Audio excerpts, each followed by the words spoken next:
पसायदानामध्ये त्यांनी जे सांगितलेलं आहे त्यांचा अर्थ चुकीचा घेतला. मूळ महाराष्ट्र शासनाने प्रकाशित केलेली 1960 सालची जी ज्ञानेश्वरी आहे त्याच्यामध्ये जे खलांची वाकुडई मोडे तै सत्कर्मी रतिवाडे भूता परस्परे पडे मैत्र जेवते असा चरण आहे. व्यंकटी सांडो नाही म्हणजे आता आपण गातोय तो नाही. जे खळांची वाकुडई मोडे. आता खल म्हणजे वाकडाच आहे ना म्हणून तर तो खल आहे ना. पुढचा वाकुडी शब्दाचा अर्थ वेगळा आहे आणि तो आहे नांगी. दुष्टांची नांगी मोडण्याचं सामर्थ्य सज्जनांच्या अंगात येवो असा तो चरण आहे. आणि तो काय चरण आहे तर अल्लाउद्दीन खिलजी देवगिरीवर चालून येत आहे आणि रामदेवराव यादव हा शेवटचा राजा आहे. हिंदू राजा मला शेवटचा राजा आहे. ज्ञानेश्वरांनी पसायदान मागता मागता जे खलांची वाकुडई मोडे तै सत्कर्मी रती वाढे सज्जनांच्या अंगात रती वाढो शौर्य वाढो तरच भूता परस्परे पडे मैत्र जीवाचे असं म्हटलेलं आहे. आम्ही त्याला बोथट केला. आम्ही त्या अर्थाला नपुंसक केला. आम्ही त्याला व्यंकटी म्हणून आणखीन गुंडाळून टाकलं त्या अर्थाला. माऊलींनी व्यक्तिगत सांगितलं. 6वा अध्याय अख्खाच्या अध्यात्म सांगितलं. 10व्या अध्यायापर्यंत भक्ती सांगायचा प्रयत्न केला. ऐकलं नाही.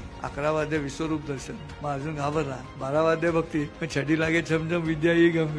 जेव्हा बहिलं 11 विकळ स्वरूप आणि अचानक त्रिभुवन भेदक नाद झाला अतिभयकारक सहस्र सूर्याहून तप्त ते तेज जणू तळपले संगरी विश्वरूप प्रकटले.